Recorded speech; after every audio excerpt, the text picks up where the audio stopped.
প্রিয় দর্শক বন্ধুরা, এই মুহূর্তের জন্য উঠে আসছে বড় খবর। সম্মানীয় বিচারপতি অভিজিৎ গঙ্গোপাধ্যায়ের হস্তক্ষেপ, সম্মানীয় শিক্ষিকা অনামিকা রায়ের গুরুত্বপূর্ণ মন্তব্য।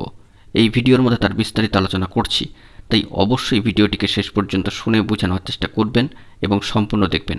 যে সমস্ত বন্ধুরা এখনও চ্যানেলটি সাবস্ক্রাইব করেননি, অবশ্যই সাবস্ক্রাইব করে নিয়ে সঙ্গে থাকবেন।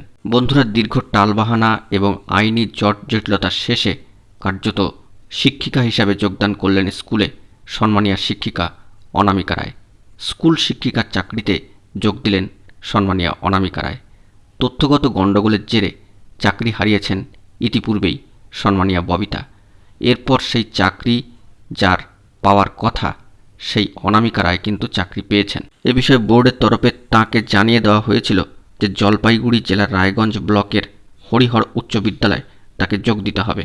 গত বৃহস্পতিবার স্কুলে যোগ দেওয়ার কথা ছিল তার, কিন্তু বেলা 11টা বেজে গেলেও ইমেল না আসার কারণে তিনি স্কুলে যোগদান করতে যেতে পারছিলেন না।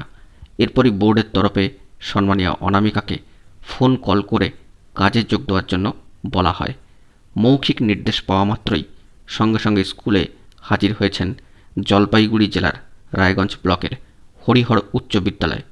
এরপর তিনি খাতায় সই করে কাজে যোগদান করেছেন। স্কুলের চাকরিতে যোগ দেওয়ার পরেই সম্মানীয় অনামিকা রায় সংবাদ মাধ্যমের মুখোমুখি হয়েছেন এবং বলেছেন যে দীর্ঘ লড়াই আজ শেষ হলো, অবশেষে কাজে যোগ দিলাম এবং এর জন্য সম্মানীয় বিচারপতি অভিজিৎ গঙ্গোপাধ্যায়ের প্রতি কৃতজ্ঞতা প্রকাশ করেছেন। পাশাপাশি সমস্ত শুভানুধ্যায়ীদের কাছে ঋণী থাকব এ বার্তাও তিনি দিয়েছেন। এই চাকরির জন্য যারা আজও রাস্তায় আন্দোলন করছেন, যারা যোগ্য হয়েও বঞ্চিত হয়ে রয়েছেন, তাদের মনস্কামনাও যাতে দ্রুত পূর্ণ হয় সে বিষয়ে তিনি জানিয়েছেন। তাঁরাও যাতে স্কুলে যোগ দিতে পারেন মনে প্রাণে তিনি কিন্তু সেটাই চেয়েছেন।